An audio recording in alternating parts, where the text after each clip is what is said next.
அண்மை செய்தியை பார்த்து வருகிறோம். மதுரை மாவட்டம் ஒத்தக்கடை ஊராட்சி மன்ற அலுவலகத்தின் முன்பாக சாலையில் சுற்றித் திரிந்த மாடு ஒன்று அந்த வழியாக சென்ற முதியவரை முட்டியதில் அவர் படுகாயமடைந்திருக்கிறார்.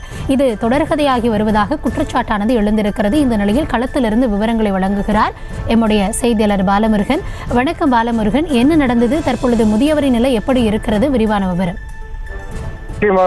அதாவது மதுரை மாநகராட்சி பகுதியில் உள்ள சாலைகளில் மாடு, குதிரை உள்ளிட்ட கால்நடைகள் அங்கங்கே சுற்றித் திரிவதால் சாலையில் செல்லும் வாகன ஓட்டிகள் விபத்துக்குள்ளாகி வருகிறார்கள்.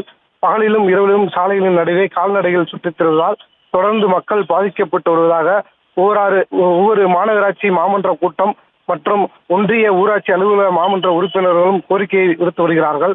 ஆனாலும் மாநகராட்சி, ஊராட்சி ஒன்றிய அலுவலகங்கள் போதிய நடவடிக்கை மேற்கொள்ளாத நிலையில் மதுரை ஒத்தக்கடை ஊராட்சி மன்ற அலுவலகத்தின் முன்பாக சாலையில் சுற்றித் திரிந்த மாடு திடீரென மிரண்டு ஓடு சாலையில் சென்று கொண்டிருந்த முதியவரை முட்டி தள்ளியதில் கீழே விழுந்த முதியவருக்கு படுகாயமடைந்தது.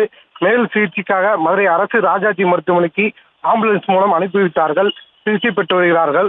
மேலும் ஒத்தக்கடை காவல்துறையினர் இது சம்பந்தமாக விசாரணை செய்து வருகிறார்கள். சாலையில் மாடுகள் சுற்றித் திரிவதால் பொதுமக்கள் அச்சத்துடன் சென்று வருவதாகவும், சாலையில் சுற்றித் திரும் மாடுகளை கட்டுப்படுத்த நடவடிக்கை எடுக்காத ஊராட்சி நிர்வாகத்தின் அலட்சியத்தால் தொடர்ந்து விபத்து வளர்ந்து வருவதால் பொதுமக்கள் அச்சத்தில் இருப்பதாகவும் பொதுமக்கள் தெரிவித்து வருகிறார்கள். கூட்டமாக மாடுகள் சாலைகள் சுற்றி வருவதாலும், மாடுகள் திடீரென சாலைகளில் செல்லும் போது கூட்டமாக ஓடும் போதும் வாகனங்களில் வருபவர்கள் மீதும் மோதி விடுவதால் கட்டுப்பாட்டை இழந்து கீழே விழுந்து விபத்துக்குள்ளாகி வருவதாகவும், இதனால் வாகன ஓட்டிகள் சிரமத்துக்கு ஆளாகி வருவதாகவும், கால்நடை வளர்ப்பவர்கள் பால் விற்பனைக்காக வளர்க்கும் பசுமாடுகளையும் சாலைகளில் கண்டுகொள்ளாமல் சுற்றித் திரிய வருவதால் தொடர்ந்து விபத்து ஏற்படுகிறது.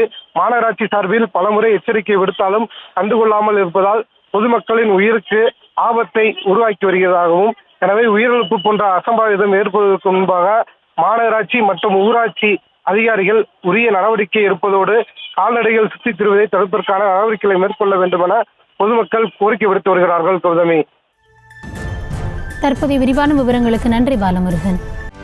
செய்திகளை உடனுக்குடனும் துல்லியமாகவும் தெரிந்து கொள்ள சப்ஸ்கிரைப் பண்ணுங்க.